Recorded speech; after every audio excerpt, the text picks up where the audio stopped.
TDP అధినేత చంద్రబాబు గారిని రాజకీయంగా ఎదుర్కోలేక జగన్మోహన్ రెడ్డి చంద్రబాబు గారి ఫోన్ని ట్యాప్ చేయించారని, చంద్రబాబు గారి ఫోన్ ట్యాప్ చేయడం కారణం చేత జగన్మోహన్ రెడ్డి టీంలో ఓ కీలక నేత అరెస్ట్ కాబోతున్నారని, ఆయనపై వేటు పడబోతోంది అంటూ కూడా ఒక వార్త ఇప్పుడు సోషల్ మీడియా వేదికగా చక్కర్లు కొడుతున్నటువంటి నేపథ్యంలో ఈ అంశానికి సంబంధించి మనతో మాట్లాడేందుకు ప్రముఖ సీనియర్ జర్నలిస్ట్ దుర్గా వడ్లమాని గారు మనతో ఉన్నారు. మేడంతో మాట్లాడదు.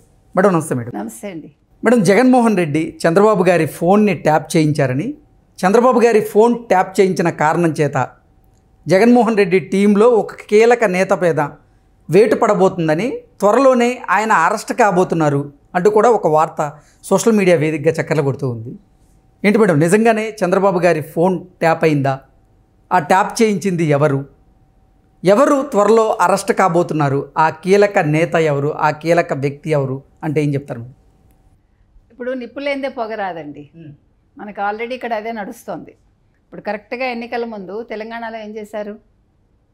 బీఆర్ఎస్ ప్రభుత్వం, బీఆర్ఎస్లోని కీలక నేతలు మొత్తం 3 పోలీస్ అధికారులు ట్యాప్ చేయించారు. ఇప్పుడు ఆ ప్రభాకర్ రావు అన్న ఆయన భయపడి వెనక్కి వచ్చారో వస్తారో ఏదో జరిగింది. ఇక్కడ మొత్తం అందరివి ట్యాప్ చేసి వాళ్ళు డబ్బులు కూడా పంపకాలు జరిగాయి, వాళ్ళని బ్లాక్మెయిల్ చేసి అని విన్నాం. ఇంకొక విషయం ఏంటంటే, కేసీఆర్ గారిని తీసుకుంటే మనం కేసీఆర్ గారి 10 ఏళ్ల పాలనలో మొదట 5 ఏళ్ళు కొంతవరకు పర్వాలేదు. ఆయన వచ్చిందే ఉద్యమం నేపథ్యంలో వచ్చారు కాబట్టి అంతవరకు ఓకే. రెండో టర్మ్ ఆయన ఏం చేశారో మనందరికీ తెలుసు. భూ కబ్జాలు ఇవి అవి, అసలు రాష్ట్రం అతలాకుతలం అయిపోయింది. ఆ దురహంకారం ఇంకా ఆయన దిగలేదు. ఆ తర్వాత అసలు యాక్చువల్గా 2019లో ఒక్క ఛాన్స్తో జగన్మోహన్ రెడ్డి వచ్చినప్పుడు జగన్మోహన్ రెడ్డికి అన్ని విధాలుగా సహాయపడింది ఒక రకంగా కేసీఆర్. మీకు గుర్తుంటే అప్పుడు 1000 కోట్లు ఎంతో పంపించారని, తర్వాత ఈ నాగార్జున సాగర్ ఇది అదేదో పగలగొట్టించి అవన్నీ కూడా మనం అంటే ప్రత్యక్షంగా పరోక్షంగా చాలా సహాయం చేశారు అంటూ కూడా గతంలో కొన్ని వార్తలు వచ్చాయి మనకి. ఎందుకంటే కేసీఆర్ వచ్చింది తెలుగుదేశం నుంచి, ఓకే, వచ్చినా కూడా నాయకుడు అవ్వాలనుకున్నాడు, అయ్యాడు. ఈరోజు 10 ఏళ్ళు అయిపోయింది, ఇంట్లో ఉన్నాడు ఆయన. ఇక్కడ ఇప్పుడు మళ్ళా సేమ్ అదే విధానంలో జగన్మోహన్ రెడ్డికి ఏమైనా హెల్ప్ చేయాలనుకుంటున్నాడేమో ఆయన. అంటే ఇప్పుడు నెగ్గడు అని ఒక ఇంటెలిజెన్స్ రిపోర్ట్ వచ్చింది కాబట్టి ఇక్కడ ఎలాగ పోయాడు ఆయన. ఆంధ్ర వాళ్ళని తిట్టి మళ్ళీ ఆంధ్ర వాళ్ళకి, అంటే జగన్మోహన్ రెడ్డికి హెల్ప్ చేశాడు ఆయన. ఆయన చివరి వరకు ఆంధ్ర వాళ్ళని తిడుతూనే ఉన్నాడు కదా.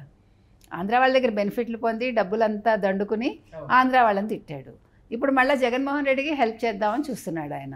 ఎందుకని? ఎలాగ తను పోయాడు, కనీసం తన శిష్యుడైనా ఉంటే బాగుంటుందని. కనీసం కొన్ని పనులు అవుతాయి.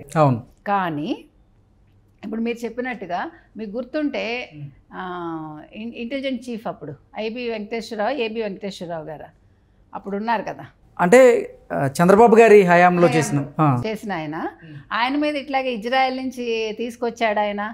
ఎక్విప్మెంట్స్ ఇజ్రాయెల్ నుంచి వచ్చింది అని చెప్పి ఆయన మీద చాలా అంటే ఇలా నిందలు మోపబడితే ఆయన గట్టిగా నిలబడి, ఆయనకి అపాయింట్మెంట్ ఇవ్వకపోయినా కూడా కూర్చుని వెయిట్ చేసి ఆయన తన మీద ఎటువంటి తప్పు లేదని ప్రూవ్ చేసుకున్నాడు ఆయన, ఏబి వెంకటేశ్వరరావు గారు. కానీ ఇక్కడ పరిస్థితి అలా లేదు. ఎందుకంటే చంద్రబాబు నాయుడుకి ఇట్లాంటివి అవసరం లేదు ఆయనకి. ఇప్పుడు ఆయన ఏదున్నా కూడా నేరుగా నిజాయితీగా మాట్లాడతాడు, చేస్తాడు. ఆయన ఏదైనా ఉంటే మంచి చేశారు తప్ప చెడు ఎవరికి చేయలే. బట్ జగన్మోహన్ రెడ్డి గారు తీసుకుంటే సామదాన భేద దండోపాయాలు అన్నీ వాడతాడు ఆయన. ఫస్ట్ మామూలుగా ఉన్నట్టు ఉంటాడు, మనం చూస్తే అబ్బా ఎంత అమాయకంగా ఉన్నాడు అనుకుంటారు. కానీ ఆ అమాయకత్వం వెనకాల ఉండే ఆ క్రూకెడ్నెస్ అనేది ఉంటుంది చూడండి, అది ఎంత దూరం అయినా తీసుకెళ్తుంది ఒక మనిషిని. ఇప్పుడు ఆయన ఓడిపోతానని ఒక భయం వచ్చింది ఆయనకి.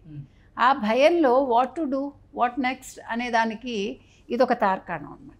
అంటే ఎలాగ గెలవాలి, ఏం చేయాలి, దానికి మనం ఎటువంటి మార్గాల్లో వెళ్ళాలి అనుకుంటే అప్పుడు ఈ ఫోన్ ట్యాపింగ్. అప్పుడు కూడా కేసీఆర్ గారు దాంట్లో వాళ్ళు ఫోన్ ట్యాప్ చేసి వాళ్ళ ఏ రకంగా వాళ్ళ వ్యూహాలు ఉన్నాయి. రేవంత్ రెడ్డి ఇంటి దగ్గరే పెట్టించాడంటే చూడండి, అంటే ఎంత భయపడి ఉంటాడు ఆయన రేవంత్ రెడ్డికి. పైకి బింకాలు బీరాలు పలికినా కూడా బింకంగా ఉండి, బట్ మనసులో ఎంత భయపడ్డాడు ఆయన. సేమ్ అదే సిచ్యువేషన్ ఈరోజు ఇక్కడ వచ్చింది. అందుకని ఇప్పుడు చంద్రబాబు నాయుడు గారిది, లోకేష్ గారిది, వాళ్ళ ఫ్యామిలీది ఇంతకంటే దరిద్రం ఇంకోటి ఉందండి అసలు. సేమ్ ఇజ్రాయెల్ టెక్నాలజీని ఉపయోగించే ఆంధ్రప్రదేశ్ ప్రభుత్వంలో కీలకంగా వ్యవహరించేటువంటి ఒక అధికారి చంద్రబాబు గారి ఫోన్ ట్యాప్ చేయించారని, అలాగే చంద్రబాబు గారితో పాటుగా వారి కుటుంబ సభ్యుల ఫోన్లు కూడా ట్యాప్ చేయించారు అంటూ కూడా కొన్ని వార్తలు వస్తూ ఉన్నాయి. ఎవరు మేడం ఆ కీలక వ్యక్తి? ఇంకెవరండి, సజ్జల గారు అవ్వాలి నెంబర్ 1 ఆయన, నెంబర్ 2 విజయసాయి రెడ్డి మనకు తెలిసి. అంటే వాళ్ళిద్దరే కదా మెయిన్. ఇదివరకు అంటే ఇంటెలిజెన్స్ చీఫ్ గారి పేరు కూడా వినపడుతోంది, చీఫ్ సీతారామాంజనేయులు గారు. అంటే సీతారామాంజనేయులు గారికి అంత ధైర్యం ఉందో లేదో మనకు తెలియదు, అంటే మనకి తెలియదు అంటున్నా. మీ అభిప్రాయం? నా అభిప్రాయం. ఎందుకంటే ఇప్పుడు ఒక వ్యక్తి తప్పు చేశాక మీరు గమనిస్తే కనుకైతే రాజశేఖర రెడ్డి హయాంలో పనిచేసిన ఐఏఎస్లు వాళ్ళందరూ కూడా తర్వాత జైలు పాలయ్యారు. ఇక్కడ ఒక మాట మనం ఏం గుర్తుపెట్టుకోవాలంటే, రాజకీయ పదవులు శాశ్వతం కాదండి. వీళ్ళు ఉంటారు, పోతారు, తప్పు చేసి జైలుకి వెళ్తారు, లేకపోతే ఇంట్లో ఉంటారు, తిమ్మిని బెమ్మిని చేసుకుంటారు. బట్ బ్యూరోక్రాట్స్కి అది కుదరదు.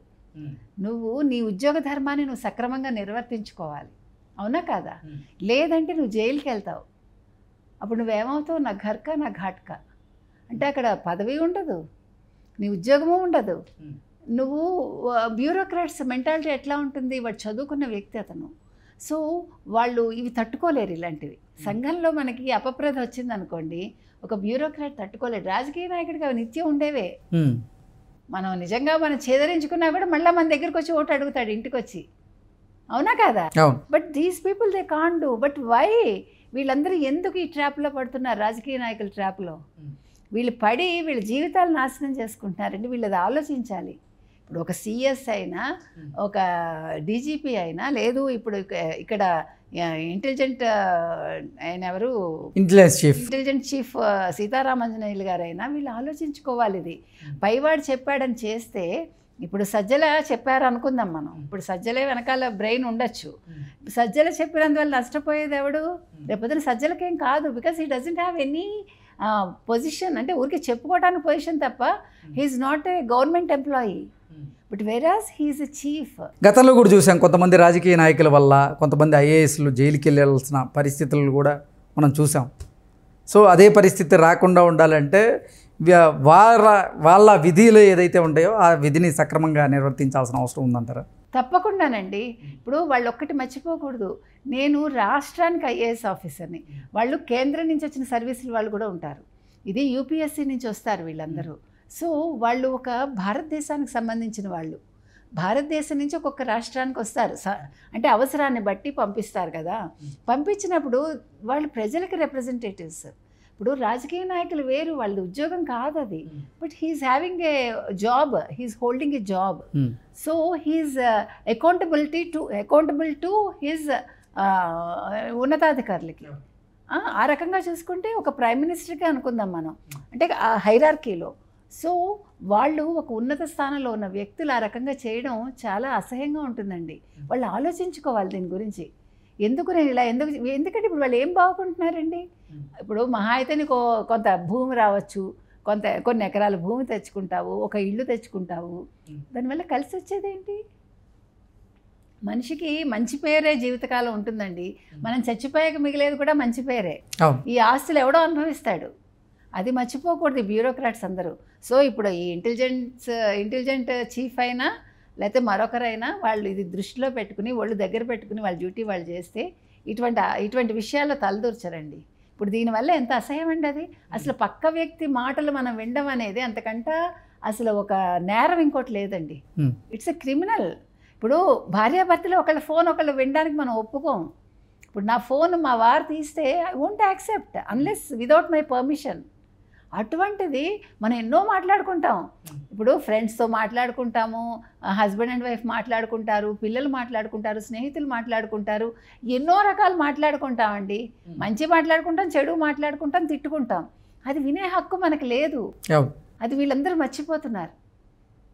అది చాలా తప్పండి. అది చాలా పెద్ద క్రైమ్. అది దీనికి తప్పకుండా శిక్ష పడాలండి.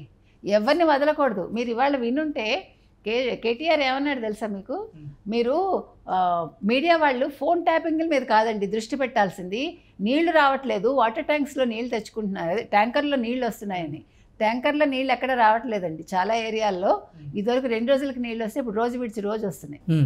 కాబట్టి ఫోన్ ట్యాపింగ్ అనేది క్రైము, దాని మీద దృష్టి పెట్టద్దని చెప్పడానికి కేటీఆర్కి ఎటువంటి హక్కు లేదండి. ఒక సాధారణ పౌరురాలుగా నేను అడిగేది, ఇక్కడైనా న్యాయం జరగాలి. ఇక్కడ ఎవరి ఫోన్లో అయితే ట్యాప్ చేశారో ఆ ట్యాప్ చేసిన వ్యక్తుల్ని ఇక్కడ కూడా శిక్షించాలి. అదేవిధంగా అక్కడ ఎవరైతే పట్టుబడ్డారో